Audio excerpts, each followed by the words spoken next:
날씨가 우중충하고 스산할 때 우리는 을씨년스럽다라고 흔히 이야기를 합니다. 그런데 이 말의 어원은 을사년스럽다라고 이야기를 합니다. 1905년 을사년에 일본에게 국권을 빼앗겼을 때의 분위기를 말하는 것이죠. 그리고 올해가 120년이 지난 을사년입니다. 근데 이 올해가 정말 을씨년스럽게, 을사년스럽게 시작이 되는 것 같습니다. 비상계엄과 탄핵으로 국론이 분열됐고 또 대통령이 구속됐고 나라의 경제는 침체 늪에 빠져들고 젊은이들은 미래가 보이지 않는다고 이야기를 합니다. 희망을 세울 기초가 다 무너져 내렸는데 우리는 어디에서 희망을 찾을 수가 있을까요? 하나님만이 희망의 시작이 되시고 하나님만이 희망의 완성이 되는 줄로 믿습니다. 앞뒤 좌우가 막혀서 사방이 보이지 않을 때 우리가 하늘을 바라봐야 되는 거죠. 하나님을 찾아야 되는 겁니다. 그럴 때 새로운 살 길을 우리에게 열어주실 줄로 믿습니다. 오늘 말씀을 통해서 새로운 살 길을 얻게 된 기브온 주민들을 만나게 됩니다. 여호수아 9장 초반부를 보면 그 당시 이제 가나안의 왕들의 분위기를 알 수가 있습니다. 원래 라합의 증언에 따르면 가나안의 족속들은 이스라엘의 두려움에 떨어서 마음이 높고 정신을 잃었다라고 이야기를 했습니다. 그런데 여리고 성보다도 더 작았던 아이성 전투에서 이스라엘이 패배를 하게 되는 겁니다. 이 소식을 듣고 이스라엘과 싸워볼 만하겠다라는 자신감을 가지게 되는 거예요. 그래서 한 명의 왕은 안 되겠지만 여러 왕들이 협력하고 연합을 하면 이스라엘과 싸워서도 이길 수 있겠다라는 생각을 가지게 된 겁니다. 그렇게 가나안 전체적인 분위기가 이스라엘과 대대적인 전투를 준비하고 있을 때쯤에 이스라엘에게 찾아온 한 족속이 있었던 거예요. 그 족속이 바로 기브온 족속이었어요.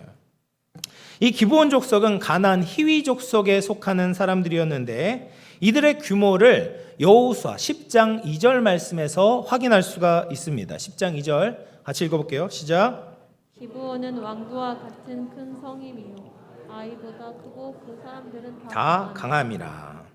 여러분 기브온은 작은 성이 아니었어요.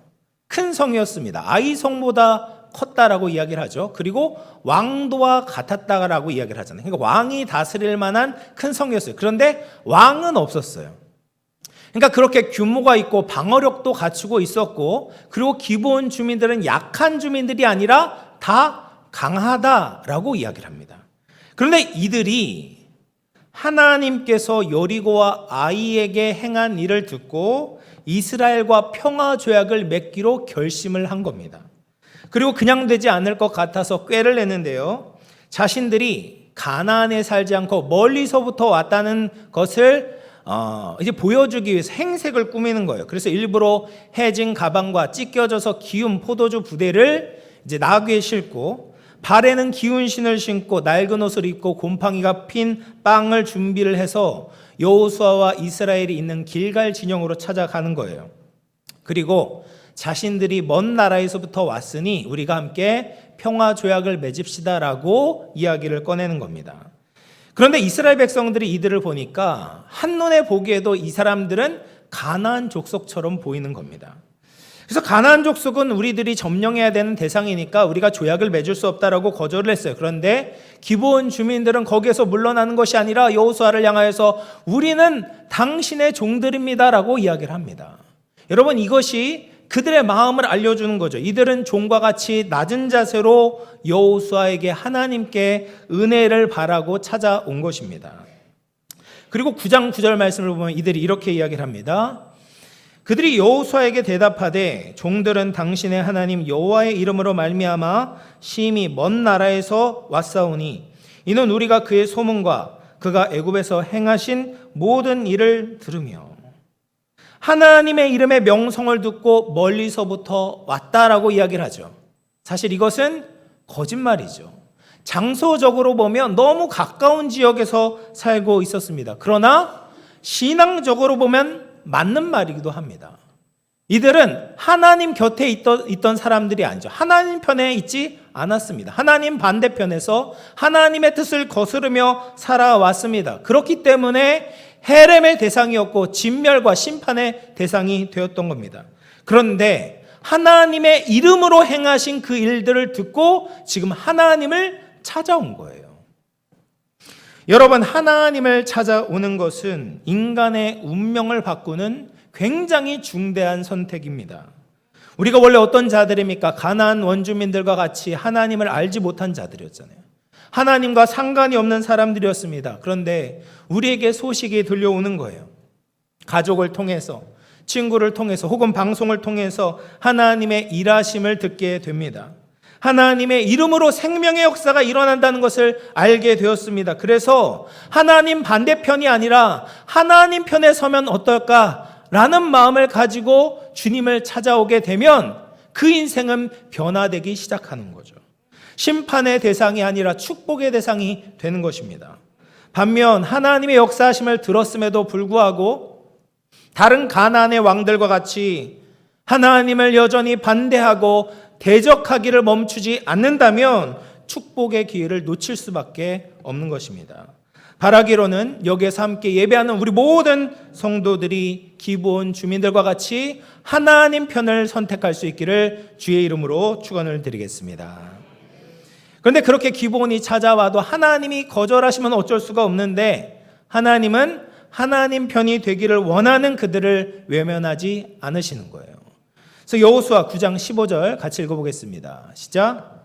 여호수아가 그들과 화친하여 그들을 살리리라는 조약을 맺고 회중 족장들이 그들에게 맹세하였더라. 여호수아가 그들과 화친해서 그들을 살리리라는 조약을 맺는 거예요. 여러분, 여기서 우리가 하나 짚고 넘어가야 되는 것은 여호수아라는 인물입니다. 잘 알듯이 여호수아는 모세의 뒤를 잇는 이스라엘의 지도자였어요. 그런데 이 구속사적인 관점으로, 조금 더 넓은 관점으로 보면 여호수아는 예수님을 예표하는 인물이었습니다. 여호수아는 여호와는 구원자이시다라는 뜻을 가지고 있고 예수라는 이름의 히브리어적인 표현이에요. 여호수아예요. 그러니까 예수나 여호수아나 똑같은 이름이다라는 거죠. 그리고 율법을 상징했던 이전의 지도자였던 모세가 이스라엘 백성들을 이끌고 가나안 땅으로 들어오지 못하죠. 네, 모압 광야에서 죽게 됩니다. 그리고 그 뒤를 잇는 여호수아가 이스라엘 백성들을 이끌고 요단강을 건너서 가나안 땅에 들어오게 되죠. 이것이 우리의 구원의 원리를 보여주는 거예요. 우리가 하나님의 자녀가 되는 것은 율법으로 되는 것이 아니다라는 거죠. 예수 그리스도를 믿음으로 말미암아 하나님의 의롭다함을 받고 하나님의 자녀가 되는 거예요. 그런 점에서 여호수아는 예수님이 이루시는 구원의 모델을 보여주는 거예요. 특히 기브온 주민을 향한 여호수아의 반응을 통해서도 우리는 예수님의 사랑을 알 수가 있습니다. 여호수아가 기브온 주민을 살리리라는 조약을 맺은 것처럼 예수님도 예수님께 나온 사람들을 반드시 살리겠다고 약속해 주시는 거예요. 예수님께 나오는 자를 모든 면에서 살려주시는 겁니다. 그러면 이제 어떻게 기브온 주민들을 살려내시는가? 세 가지 측면에서 우리 같이 살펴보도록 하겠습니다. 먼저는 사람을 섬기는 자로 만드시면서 기브온 주민들을 살려내시는 거예요. 이스라엘 자손들이 이제 사흘이 지나고 나서 기브온 주민들에 대한 정체를 이제 소문을 듣게 되었어요. 그리고 기브온 주민들이 살고 있는 성읍에 당도를 했는데 정말 기브온 족속들은 이 가나안 땅에 거주하고 있던 원주민들이었던 것이죠. 그러니까 이스라엘 백성들이 화가 나고 원통한 겁니다. 이들을 우리가 정복해야 되는데 그렇게 하지 못하게 생긴 거예요. 그러자 족장들이 백성들을 설득을 하는 겁니다. 21절 말씀을 보시면 무리에게 이르되 그들을 살리라 하니 족장들이 그들에게 이른 대로 그들이 기브온 주민들이 온 회중을 위하여 나무를 패며 물을 깃는 자가 되었더라. 그러니까 족장들이 백성들에게 말하는 거예요. 이들은 살려야 되는 사람들이야. 우리와 이미 평화 조약을 맺었다. 우리와 함께 사는 자들이 되었다. 그러니까 우리는 이들을 살려야 된다. 그리고 기브온 주민들에게는 백성을 섬기는 자가 되라라고 말하고 있습니다.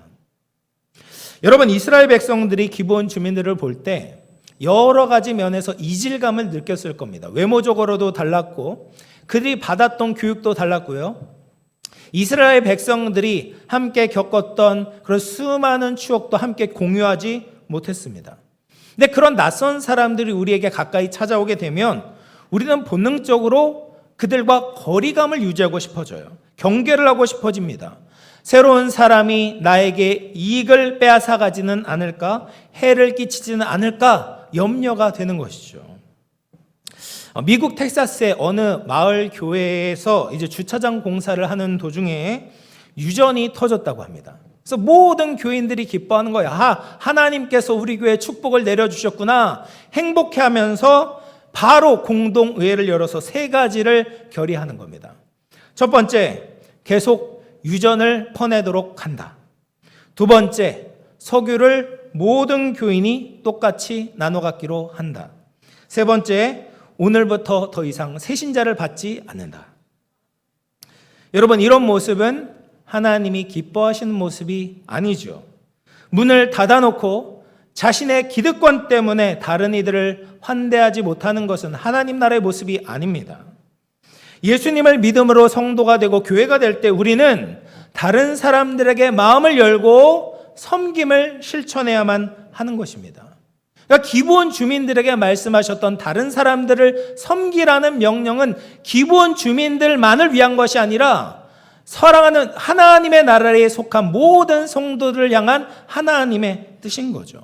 우리가 서로를 섬길 때 가정이 살게 되고요, 교회가 살게 되고 나라가 살게 되는 것입니다. 그런데 이 섬김이 우리에게 익숙하지가 않습니다. 우리의 본성과 어울리지가 않아요. 우리는 자꾸 섬기려 하기보다는 섬김을 받고 싶어 하는 겁니다. 세상의 원리가 다 그래요. 섬김을 많이 받으면 받을수록 그 사람이 높다라고 인정을 해요. 그래서 그 기업, 한 대그룹의 이제 CEO나 회장님이 계시잖아요. 회장님은 보통 많은 일을 하지 않습니다. 그 아래에 있는 부하 직원들이 알아서 회사를 경영하죠. 그리고 뼈 빠지게 그 노력한 많은 부분들이 결국 회장님께 올라가게 돼요. 이것이 세상의 구조, 세상의 원리입니다. 그런데 예수님이 이 땅에 가지고 오신 원리는 이것을 완전히 뒤집어 버리는 거예요. 마태복음 20장 26절 27절 우리 같이 읽어보겠습니다. 시작.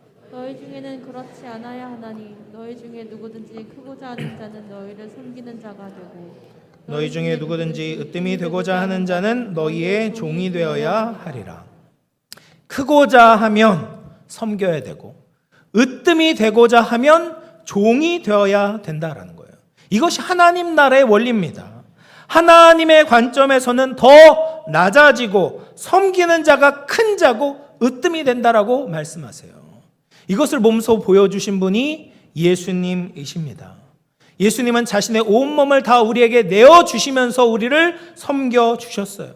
가장 높으신 분이 가장 낮은 자리에 오셔서 모든 사람을 섬기며 살려내셨습니다. 그럴 때 하나님은 예수님을 지극히 높여 모든 이름 위에 뛰어난 이름으로 만드신 거죠. 예수님은 우리를 이 섬김의 길로 초청하고 계시는 겁니다. 예수님이 가르쳐 주시는 섬김이 바로 우리를 살리는 길이 되는 것입니다. 우리 교회도 참 섬기는 분들이 많이 계십니다. 보이지 않는 곳에서 우리를 잘 섬겨주고 계시는 분이 계세요. 우리가 이렇게 따뜻하게 예배하고 맛있는 음식을 먹고 이렇게 자유롭게 교제를 나눌 수 있는 것도 많은 분들의 섬김이 있기 때문에 그렇습니다. 그러니까 섬김이라는 것은 우리를 살리는 거예요. 섬김이 있어야지 하나님 나라를 이룰 수 있다라는 겁니다. 사랑하는 성도 여러분, 우리가 서로 섬기는 자가 되기를 소원합니다. 먹고 먹히는 약육강식의 논리로 상대방을 바라보는 것이 아니라 섬김의 대상으로 서로를 바라볼 수 있기를 바랍니다. 대접을 받으려고 하지 마시고 어떻게든 베풀려고 하십시오. 작은 섬김도 괜찮습니다. 내가 섬길 수 있는 것을 찾으시고 섬김을 위해서 살아갑시다. 우리 모든 영암의 성도들이 섬김을 통해서 아름다운 하나님 나라의 주인공들이 다 될 수 있기를 주님의 이름으로 축원합니다. 두 번째로 이 기브온 주민들을 하나님께서 어떻게 살리셨냐? 하나님의 집을 섬김으로 영적으로 살려주셨어요. 여호수아가 이 기브온 주민들이 속였다라는 것을 알게 되고 나서 이렇게 명령을 하는 거예요. 여호수아 9장 23절 하반절인데 같이 읽어보겠습니다. 시작. 너희가 대를 이어 종이 되어 다 내 하나님의 집을 위하여 나무를 패며 물을 기는 자가 되리라 하니. 기브온 주민들에게 이렇게 말하는 겁니다. 너희는 레위 사람들과 함께 하나님의 집을 섬기는 자가 되어야 된다라는 거예요. 여기서 질문이 들지 않습니까? 어떻게 기브온 주민들이 일반 포로들처럼 이스라엘 백성들을 위한 종이 되는 것이 아니라 하나님의 집을 섬기는 종이 될 수 있었을까? 아마도 기브온 주민들에게 특별한 훈련이 필요했기 때문에 하나님께서 이렇게 명령하신 것 같습니다. 기브온 주민들은 하나님에 대해서 듣고 이 땅에 오기는 했지만, 이스라엘에게 오긴 했지만 여전히 그들의 생각과 생활 방식에는 가나안의 때가 많이 묻어 있었거든요. 그렇기 때문에 그들을 살리기 위해서는 하나님의 집에 가까이 거하면서 특별한 훈련을 받을 필요가 있었던 것이죠. 여러분, 우리도 그렇죠. 우리가 예수님께 마음문을 열고 영접 기도를 하면 성도가 됩니다. 근데 그렇다고 해서 하루아침에 성자가 되거나 예수님처럼 변화되는 것은 아닙니다. 우리가 계속해서 하나님을 가까이 해야 하는 것이죠. 하나님의 말씀을 듣고 하나님께 기도하고 하나님의 일을 위해서 섬기는 자리로 들어가야만 합니다.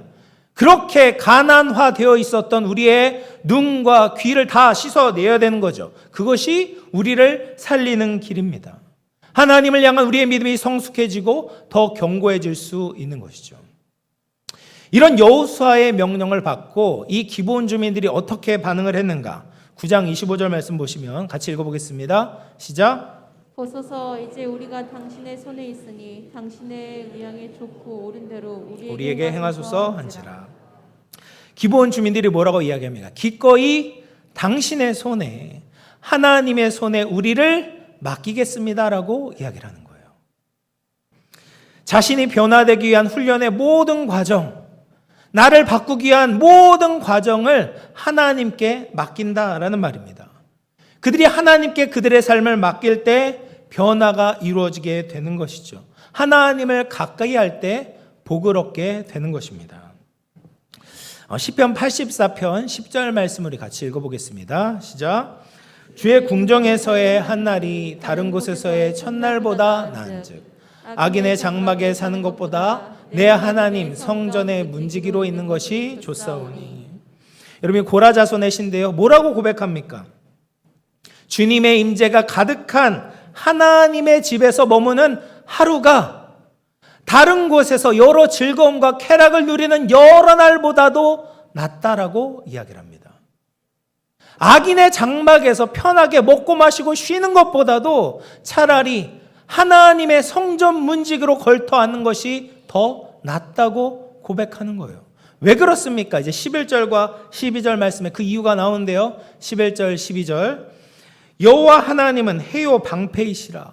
여호와께서 은혜와 영화를 주시고 정직하게 행하는 자에게 좋은 것을 아끼지 아니하실 것임이니이다. 만군의 여호와여, 주께 의지하는 자는 복이 있나이다. 이것을 믿기 때문에 그렇게 고백할 수 있는 거죠. 하나님은 우리에게 은혜를 주시는 분이다.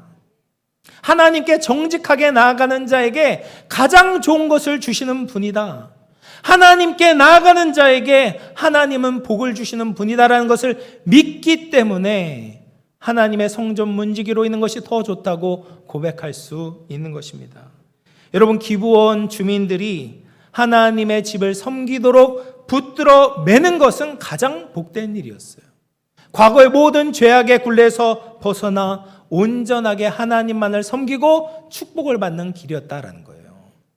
사랑하는 성도 여러분, 우리는 하나님의 집을 위해서 종으로 살고 있습니까? 하나님을 위한 일이 우리에게 주어졌을 때 우리는 기꺼이 따르고 있습니까? 아니면 내일도 바쁜데 왜 이런 일을 나에게 부여하냐라고 불평과 원망을 하고 있지는 않습니까?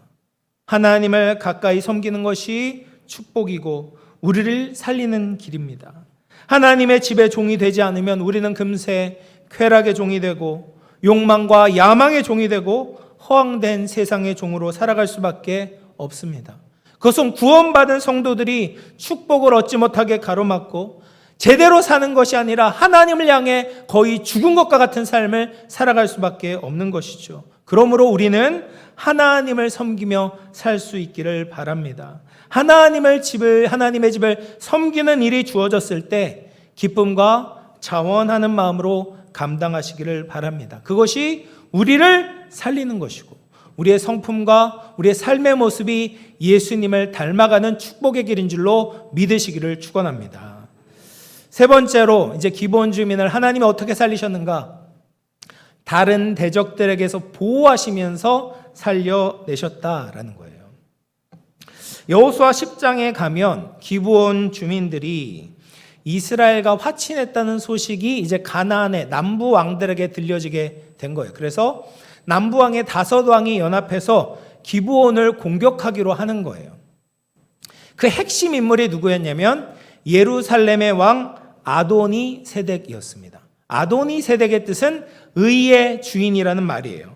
얼마나 교만한 이름입니까? 자기가 행하는 것이 다 옳다, 다 의롭다라고 이야기를 하는 거죠.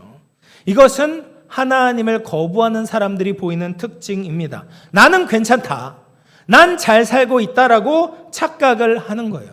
그러면서 하나님 앞에 설 준비를 하지 않는 거죠. 자신에게 다가오는 심판을 보지 못하는 것입니다. 근데 이런 자들이 협력해서 기브온을 공격하려고 하는 겁니다. 너는 배신자다라는 거예요. 너 원래 가나안 주민 아니냐? 그런데 왜 하나님을 섬기기로 선택했냐? 더 이상 다른 반역자가 나오지 못하도록 본때를 보여주겠다는 겁니다. 이렇게 기브온 주민들이 위험에 처하게 되었을 때 그들이 가장 먼저 행했던 것이 무엇입니까? 길갈에 있던 여호수아에게 도움을 요청하는 것입니다. 여호수아 10장 6절 말씀 우리 같이 한번 읽어보겠습니다. 시작. 기브온 사람들이 길갈 진영에 사람을 보내어 여호수아에게 전하되 당신의 종들 돕기를 더디게 하지 마시고 속히 우리에게 올라와 우리를 구하소서. 산지에 거주하는 아모리 사람의 왕들이 다 모여 우리를 치나이다. 아멘. 여러분, 어려움이 있을 때 우리가 가장 먼저 해야 되는 것은 예수님을 찾아가는 겁니다. 적들이 우리를 치려고 다가올 때 우리는 하나님께 나아가는 거죠. 기도는 무의미하거나 무기력한 행동이 아닙니다. 가장 실제적이고 적극적인 행동입니다. 기브온 주민들이 이 가장 중요한 전쟁의 준비를 하고 있었다라는 거죠. 그들이 그냥 가나안 원주민들과 맞서 싸우려고 했다면 스스로의 힘으로 버티고 결국에는 실패할 수밖에 없었지만 기도를 할 때 여호수아가 움직였고 하나님께서 움직이기 시작하는 것입니다. 이 소식을 듣고 여호수아와 모든 용사들이 기브온 주민을 도우려고 나서는 거예요. 그리고 하나님께서 그들과 함께 움직이십니다. 이스라엘 군사들에 의해서 가나안의 적들이 도망치게 됐고 하나님은 하늘에서 우박덩이를 내리셔서 적들을 죽이십니다. 칼에 죽은 자보다 우박에 죽은 자가 더 많았다라고 성경은 기록하고 있는 거죠. 그리고 여호수아가 거기서 멈추는 것이 아니라 하나님께 부르짖으면서 적들을 다 해치울 때까지 태양이 머물고 달이 멈추게 해달라고 요청을 하는 거예요. 그리고 이 전쟁의 모든 이런 상황들을 이렇게 결론을 내립니다. 여호수아 10장 14절 말씀 보시면 같이 읽어보겠습니다. 시작. 여호와께서 사람의 목소리를 들으시는 이 같은 날은 전에도 없었고 후에도 없었나니 이는 여호와께서 이스라엘을 위하여 싸우셨음이니라. 하나님께서 전무후무한 놀라운 기적을 베풀어 주셔서 함께 싸워 주셨다는 거예요. 태양과 달까지도 주장하셔서 적들을 다 몰아내시고 승리를 주셨습니다. 그런데 이 전쟁의 시작이 누구 때문이었습니까? 기브온 주민들 때문이었던 거죠. 하나님이 기브온 주민들의 기도에 응답하셨고 가장 놀라운 기적을 베풀어 주신 겁니다. 여호수아가 그들을 살리리라고 약속한 대로 하나님께서 이들을 보호하시고 살려주셨습니다. 여러분, 우리가 예수님을 만나서 하나님의 가족이 되는 것을 모든 사람들이 좋아하는 것은 아닙니다. 예수님을 믿고 담배 끊고 술 끊고 도박 끊고 음담패설을 끊어 보십시오. 그러면 주위의 친구들이 좋아하지 않습니다. 너 왜 이렇게 교회에 미쳤냐고 비아냥대고 나쁜 것들을 다시 권하는 사람들이 있습니다. 뿐만 아니라 하나님을 위해서 살려고 할 때 태클을 거는 사람들이 얼마나 많이 있는지 모릅니다. 왜 너를 위해서 살지 않냐? 다른 사람들은 다 자신의 주인이 되어서, 의의 주인이 되어서 살아가는데 왜 너는 어리석게 하나님을 위해 살아가느냐고 혀를 차고 손가락질하는 사람들이 있습니다. 직간접적으로 압박을 주고 다시 죄의 자리로 돌아갈 것을 부추기고 있는 것이죠. 뿐만 아니라 더 강력한 영적인 대적들이 공격하며 우리를 찾아올 때가 있습니다. 우는 사자와 같이 성도들을 믿음에서 떠나도록 위협을 하는 것입니다. 하나님을 떠나서 세상에 돌아오도록, 세상의 가치를 따라 살아가지 않으면 도태되고 실패한다고 자꾸 우리를 겁박하는 것입니다. 그런데 우리가 기억할 것은 하나님은 우리를 떠나지 않는다라는 거예요. 우리가 하나님께 기도하면, 하나님께 도와달라고 엎드리면 하나님은 천군 천사를 동원하시고 하늘을 움직이면서까지 우리를 지켜주시는 겁니다. 로마서 8장 37절 우리 같이 읽어보겠습니다. 시작. 그러나 이 모든 일에 우리를 사랑하시는 이로 말미암아 우리가 넉넉히 이기느니라. 우리를 사랑하시는 하나님이 계시기 때문에 우리는 넉넉히 이길 수 있습니다. 하나님이 우리를 이렇게 돌보시고 보호하시는 분인 줄로 믿으시기를 주의 이름으로 축원을 드립니다.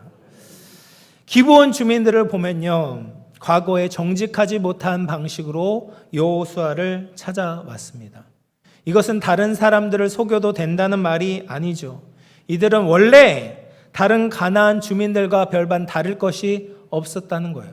더 도덕적으로 윤리적으로 탁월한 자들이 아니었습니다. 그리고 하나님을 아는 지식도 부족한 자들이었습니다. 근데 이렇게 완벽하지 않아도 하나님은 그들의 겨자씨와 같은 작은 믿음을 보신 겁니다. 하나님을 믿지 않으면 멸망당하고 죽을 것 같은 두려움을 가지고 주님께 나와왔던 것이죠. 기브온 주민들은 인간 왕을 세우지 않았습니다. 하나님이 가나안의 모든 왕들을 이기신다는 너무 단순하지만 분명한 믿음을 가지고 하나님을 자신들의 왕으로 삼았던 것입니다. 그 믿음을 보시고 하나님은 그들을 하나님의 백성으로 인정해 주신 거예요. 그리고 그들에게 살리리라는 약속을 주시고 하나님은 여러 방면으로 그들을 살려내셨습니다. 우리에게도 마찬가지입니다. 우리가 다른 사람보다 더 특출난 것이 없습니다. 외모적으로, 지식적으로 더 뛰어나지 않습니다. 윤리, 도덕적으로 더 잘 지키는 사람들도 아닙니다. 사회적으로 더 인정받는 것도 아닙니다. 그런데 하나님은 이런 것들이 부족해도 괜찮다라고 하십니다. 단 하나, 하나님이 아니면 안 된다는 그 마음 하나를 보기를 원하시는 거예요. 어떻게 하든지 하나님께 나아가고자 하는 그 간절함을 보기를 원하시는 겁니다. 내 인생의 왕이 내가 아니라 다른 누군가가 아니라 하나님이심을 인정하기를 원하시는 것이죠. 그러면 과거에 우리의 모든 허물을 하나님의 의로 덮어주시는 겁니다. 우리의 모든 부분을 새롭게 살려주시는 거예요. 사람들과의 관계에서, 하나님과의 관계에서 섬김으로 살게 하시고 다른 대적의 위협이 올지라도 하나님의 전능하신 능력으로 우리를 보호해 주시는 겁니다. 하나님께 나오기만 하면 우리의 모든 것이 새롭게 살게 될 줄로 믿으시기를 축복합니다. 사랑하는 성도 여러분, 이제 말씀을 마치겠습니다. 하나님께 나와야 죽지 않고 삽니다. 어리석은 가나안 왕들과 같이 하나님 반대편에서 고집을 피우지 말고 하나님 편에 서기를 선택하기를 바랍니다. 그래서 하나님의 말씀대로 다른 이들을 섬기고 하나님의 집을 섬기며 사시기를 바랍니다. 여러 어려움 속에서도 하나님께 나아갈 때 우리를 건지시고 보호하시는 하나님의 강한 손을 경험할 수 있기를 축복합니다. 하나님의 손에 우리의 인생을 오롯이 맡길 때 복되게 하시고 살리시는 하나님의 풍성한 은혜를 누릴 수 있는 저와 우리 영암의 모든 가족들 다 될 수 있기를 주님의 이름으로 축원을 드리겠습니다. 우리 말씀을 생각하면서 한번 기도하겠습니다. 하나님, 가난에 속하여 죽을 수밖에 없는 우리에게 복음의 소식을 들려주시니 감사합니다. 우리가 기브온 주민과 같이 지혜롭게 하나님께 나아가기를 원합니다. 하나님이 우리의 유일한 생명의 길임을 믿음으로 나아가기를 원합니다. 그럴 때 우리의 모든 부분을 살려 주시옵소서. 고집과 아집을 내려놓고 하나님의 말씀에 우리의 인생이 바르게 조정되어 하나님과 사람을 섬기며 주의 나라에서 인정받는 우리 모두가 되게 하여 주시옵소서. 말씀을 생각하면서 같이 기도하도록 하겠습니다.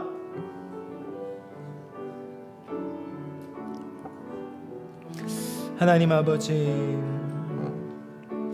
하나님 아버지, 영원히 아버지 죽어야만 했던 우리를 하나님의 은혜로 살려주시고 주님의 복음의 소식을 듣게 하시니 감사를 드립니다. 오늘도 하나님, 우리가 하나님의 말씀을 통하여서 우리의 삶을 조정하기를 원합니다. 하나님, 우리가 하나님의 집을 섬기고 다른 사람들을 섬기기를 소원합니다. 하나님, 우리가 어려움이 있을 때마다 하나님께 나아가고 찾고 구하며 우리를 보호하신 하나님의 능하신 손을 경험하기를 원합니다. 하나님의 품 안에 거하며 하나님 안에서 평안을 누리며 기쁨을 누리며 살아갈 수 있기를 소원합니다. 세상이 아무리 우리를 겁박하고 위협한다 할지라도 흔들리지 않고 오직 주님의 손을 붙잡고 나아갈 수 있는 승리케 하시는 주님을 경험하며 주님께 영광 돌릴 수 있는 우리 모두가 되게 하여 주옵소서. 그래서 마지막 때에 하나님 보시기에 하나님 정말 충성스럽게 살았다, 하나님께서 기뻐하시는 종으로 인정받고 주님께 영광 돌릴 수 있는 우리 모두가 되게 하여 주시옵소서. 성령님, 우리의 마음을 주장하여 주시고 아버지와 세상을 따르지 않고 오직 주님의 편에 서서 주님을 따라갈 수 있는 우리 모두가 되게 하여 주시옵소서. 그렇게 일하실 주님을 기대합니다. 성령님 함께하여 주옵소서. 도와 주시옵소서. 감사합니다. 하나님 아버지, 감사합니다. 심판받아 마땅한 우리를 이렇게 주님의 품에 거하게 하시고 하나님의 놀라운 은혜와 축복 가운데 살게 하시니 감사를 드립니다. 오늘 말씀을 통해 우리에게 베푸신 하나님의 은혜를 다시 한번 깨닫습니다. 하나님께 나아가는 자를 저버리지 않고 살리시는 하나님, 섬김이 곧 사는 길이라는 것을 믿게 하시고 하나님과 사람들을 섬기게 하여 주시옵소서. 지금도 고통 중에 있는 성도들을 불쌍히 여겨주시고 하나님의 능하신 손을 놓지 말고 하나님의 놀라운 방법으로 건지시고 구원하시는 그 놀라운 능력과 역사를 볼 수 있도록 은혜를 더하여 주시옵소서. 우리의 인생을 신실하게 붙드시고 놀랍게 살리실 주님을 기대합니다. 이 모든 말씀 거룩하신 예수님의 이름으로 기도하옵나이다. 아멘. 찬송가 278장 찬송하시면서 준비하신 예물 봉헌하겠습니다.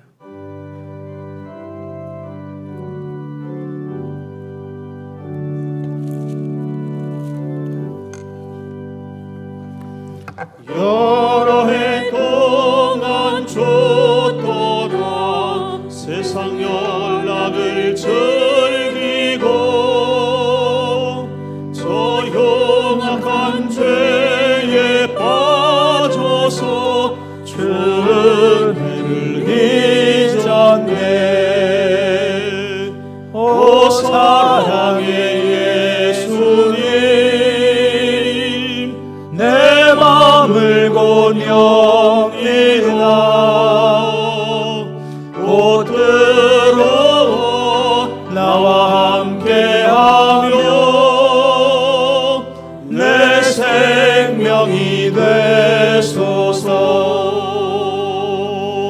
죄악의 죽을 인생을 심히 불쌍히 여기서 저 하늘의 영광 버리고 이 세상에 오셨네. 오 사랑의 예수님, 내 맘을 곤영이다 곧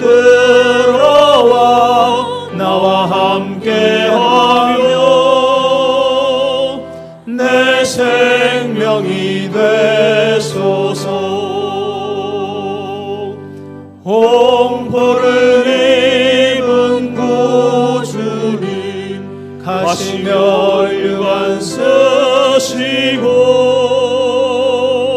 저 십자가 높이 돌리소 그 아픔을 참았네. 오 사랑의 예수님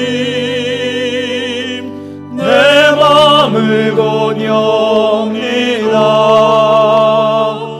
곧 들어와 나와 함께하며 내 생명이 되소서. 미련한 우리 인생은 주의 공로를 모르고 그 쓸쓸한 사막 가운데 늘 헤매고 다녔네. 오 사랑의 예수님 내 맘을 권유합니다. 곧 들어와 나와 함께하며 내 생명이 되소서.